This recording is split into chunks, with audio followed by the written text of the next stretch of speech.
Alok Kumar Rai, Vice Chancellor of Lucknow University, is live with us. Welcome, Professor Rai, to NewsX.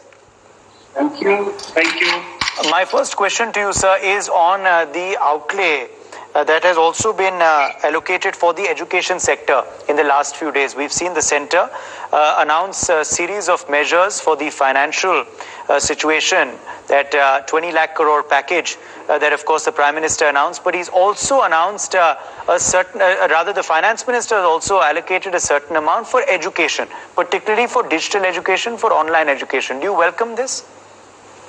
Yeah, in a way, yes, certainly yes. But then there is a catch to this. We, as a state university, would certainly not be the direct beneficiary for these benefits.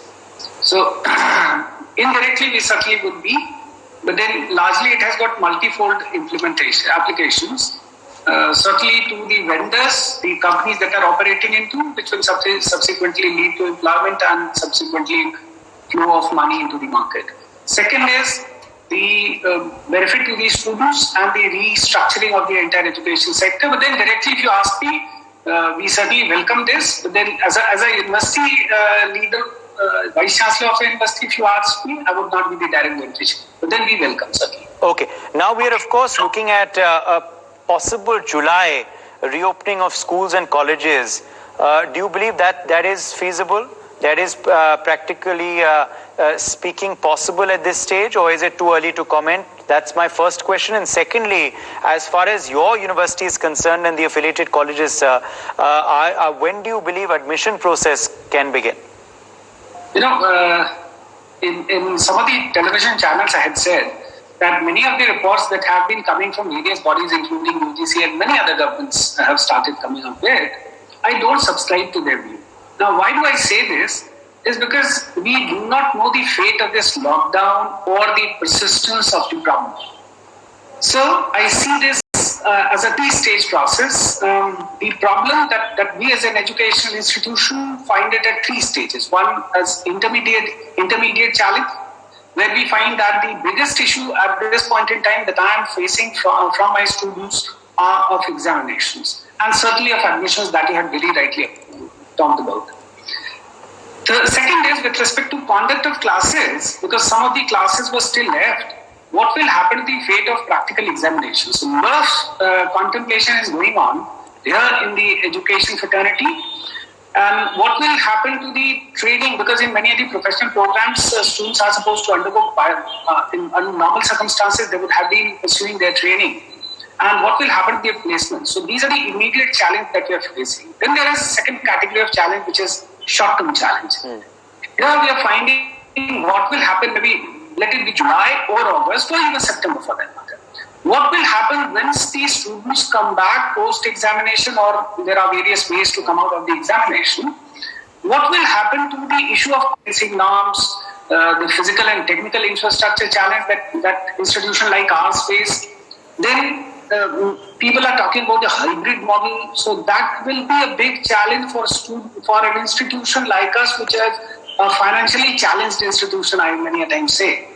So then students come and stay in the hostel, they get their food in the mess. What will happen to that? How social distancing norms shall be followed?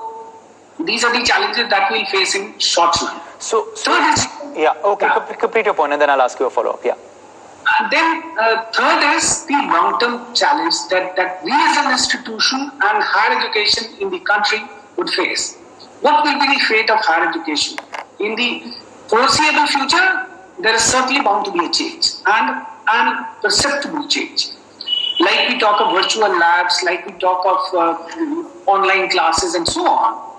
And one very positive thing that has happened in almost last 2 months is the acceptance of this inclusion of information technology in different spheres of higher education from both demand side as well as supply side.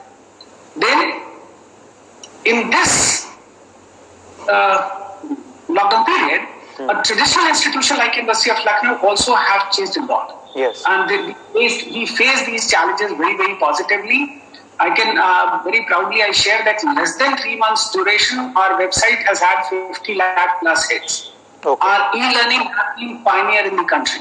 We provide remote access to the library even much before many of the leading institutions in the country had even thought of. Yeah. But then what will happen to the number of admissions? You very rightly asked a question on admissions. What will happen to the fate of admissions? In my opinion, this will go down. There are other things also, like people, say for example, we are located at Lucknow. People from Lucknow may not like to go to Delhi or Mumbai for higher education. So what will have an impact on this? Second, onto the revenue aspect of the institutions, because and consequent effect on the expenditure. Because what will happen is I was going to ask you then, do you require funding then? Is your demand that you require more funding from the center and from the UGC? Because you've outlined a host of measures, obviously, that universities like yours will need to take to adapt to the new normal. Do you need support then? Is that what you're asking?